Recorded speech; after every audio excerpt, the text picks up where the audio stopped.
Okay, 8.3, moving on. We're going to have two different theorems, perpendicular bisector and angle bisector, to find some lengths.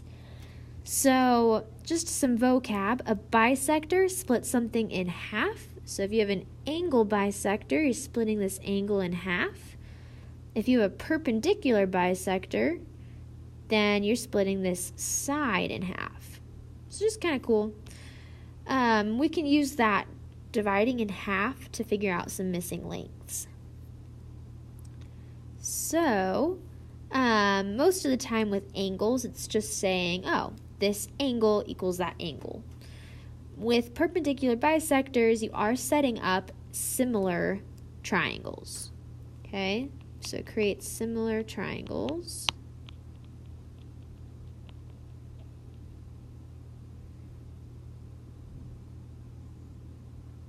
And, oh, that wasn't even for that one. That was for the angle bisector. There we go. I knew something looked weird.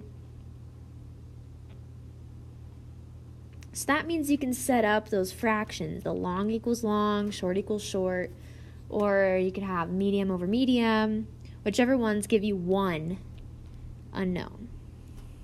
And then cross multiply. So problem number 1, if you take a look, we have an angle bisector because we have an angle cut in half. And that means these triangles are similar. So we can set it up as short over short and long over long. So short and long. So we have 3 over 6 and x, this will be the top one. I like to mark it so I don't mix it up. X over 10. If you don't mark this as top, sometimes if you switch it, you're going to get double as big of a number than you want. So just keep that aware. So cross multiply. 30 equals 6x.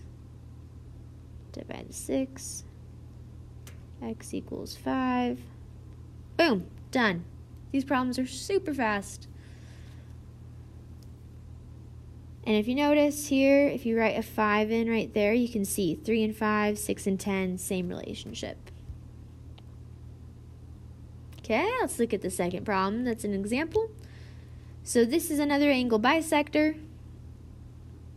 So we know that this is cut in half.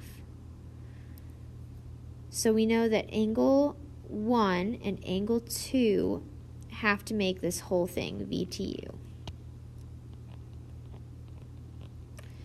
And we know angle 2 is x plus 7. And this equals angle 1 also because it's an angle bisector. So we have x plus 7 and x plus 7, or you could have done 2 times it, equals that whole angle. Oh, and we have the equation for that.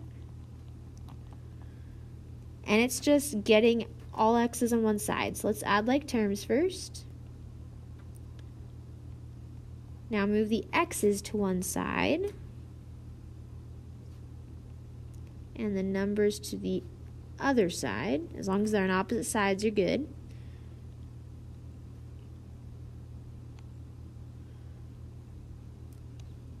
And last step, let's divide by, that number in front of x. To give us x is 8. Let's look at the directions. It just says find x. Doesn't say to plug back in. So we're all done. That is 8.3.